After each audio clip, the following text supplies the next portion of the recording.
Captain pickle மற்றும் jelly been கடற்கொள்ளையர்கள். ஸ்நாக்ஸ்வில்லே என்ற நகரத்தில் கேப்டன் பிக்கிள் என்ற தைரியமான சிறுவன் வசித்தான்.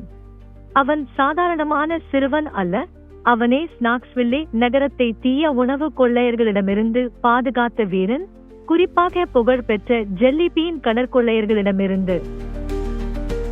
ஒரு சூரிய ஒளி பாயும் பிற்பகலில் பயங்கரமான கேப்டன் கம்மியின் தலைமையில் ஜெல்லி பீன் கடற்கொள்ளையர்கள் ஸ்நாக்ஸ்வில்லே வந்தனர். அவர்களின் ஒரே குறிக்கோள் நகரத்தின் பேக்கரியில் உள்ள எல்லா குக்கீகளையும் கொள்ளையடிக்க வேண்டும்.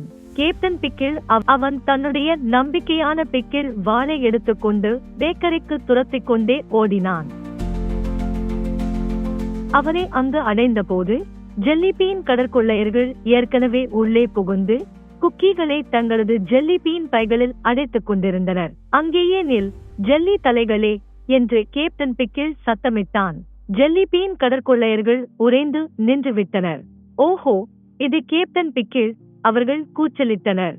அந்த குக்கீகளை உடனே திருப்பி வை, இல்லையெனில் உங்களை எல்லாம் பிக்கிள் ருசியுள்ள ஜெல்லி பீன்களாக மாற்றிவிடுவேன் என்று கேப்டன் பிக்கிள் தனது வாளை வீசி காட்டினான். கேப்டன் கம்மி தைரியமானவன் போல நடிக்க முயற்சித்தான். நீ எங்களை நிறுத்த முடியாது பிக்கிள், எங்களுக்கு குக்கீகள் மிகவும் பிடிக்கும். ஆனால் கேப்டன் பிக்கிள் ஒரு இரகசிய ஆயுதத்தை கொண்டிருந்தான், கெட்சப். அவன் சிறிது கெட்சப்பை கடற்கொள்ளையர்கள் மீது பீரிட்டான். உடனே அவர்கள் பேக்கரியின் தரையில் வழுக்கி சமதளமாக சரிந்து விழுந்தனர். அவர்கள் கையில் இருந்த குக்கீகள் தரையில் விழுந்தன. ஏக் கெட்சப்! கடற்கொள்ளையர்கள் முகம் சுளித்தனர். கடற்கொள்ளையர்கள் முழுவதும் கெட்சப்பில் மூழ்கி தோற்கிய பிறகு கேப்டன் பிக்கிள் சிரித்தான். ஸ்நாக்ஸ்வில்லே நகரத்துடன் விளையாட கூடாது என்று இப்போது புரிந்திருக்குமே. ஜெல்லி பீன் கடற்கொள்ளையர்கள் ஓடினர். இனி ஒருபோதும் குக்கீகளை கொள்ளையடிக்க மாட்டோம் என்று உறுதி கூறினர்.